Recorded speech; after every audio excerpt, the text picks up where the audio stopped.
English ಕಲಿಯಲು ಬೆಂಗಳೂರು ಬಂದ Japan ವ್ಯಕ್ತಿಗೆ 19 ದಿನ ಜೈಲು, 7 ವರ್ಷ ಕಾನೂನು ಹೋರಾಟ, ಕೊನೆಗೆ 75,000.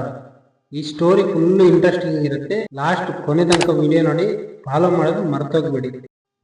ಅದು 2019 ಆರ್ಟಿ ನಗರ. ಜಪಾನ್ನಿಂದ ಬಂದಿದ್ದ 50 ತನಕ ಇಂಗ್ಲಿಷ್ ಅಕಾಡೆಮಿಯಲ್ಲಿ ಕ್ಲಾಸ್ ಸರಿ ಇಲ್ಲ ಅಂತ ಪ್ರಶ್ನೆ ಮಾಡಿದ್ದಕ್ಕೆ ಪ್ರಾಂಶುಪಾಲನ ಜೊತೆ ಜಗಳ. ಸಣ್ಣ ಜಗಳಕ್ಕೆ ಪೊಲೀಸರು ಬಂದು ಬಂಧನ. ಜಾಮೀನು ಸಿಗಬೇಕಿದ್ದ ಕೇಸ್ನಲ್ಲಿ ಅವರನ್ನು ನೇರವಾಗಿ ಪರಪ್ಪನ ಗೃಹಕ್ಕೆ ಹಾಕ್ಬಿಟ್ರು. 19 ದಿನ ಜೈಲುವಾಸ. ಅಲ್ಲಿಂದ ಶುರುವಾಯ್ತು ನಿಜವಾದ ಡ್ರಾಮಾ. ಅವರು ಸುಮ್ಮನಾಗ್ಲಿಲ್ಲ. ಮಾನವ ಹಕ್ಕುಗಳ ಆಯೋಗಕ್ಕೆ ಹೋದ್ರು. ಭಾರತ ಬಿಡಬಾರ್ದು ಅಂತ ಏನ್ ಮಾಡಿದ್ರು ಗೊತ್ತಾ? ಪೊಲೀಸ್ ಸ್ಟೇಷನ್ನಿಂದ ಒಂದು ಪ್ಲಾಸ್ಟಿಕ್ ಕುರ್ಚಿಯನ್ನೇ ಕದ್ಬಿಟ್ರು. ಅವ್ರ ಪ್ಲಾನ್ ಏನಂದ್ರೆ, ಕುರ್ಚಿ ಕದ್ರೆ ಮತ್ತೆ ಅರೆಸ್ಟ್ ಮಾಡ್ತಾರೆ, ಭಾರತದಲ್ಲಿ ಇರ್ಬೋದು ಅಂತ. ಆದ್ರೂ 2021ರಲ್ಲಿ ಅವನ್ನ ಜಪಾನ್ಗೆ ಕಳಿಸ್ಬಿಟ್ರು.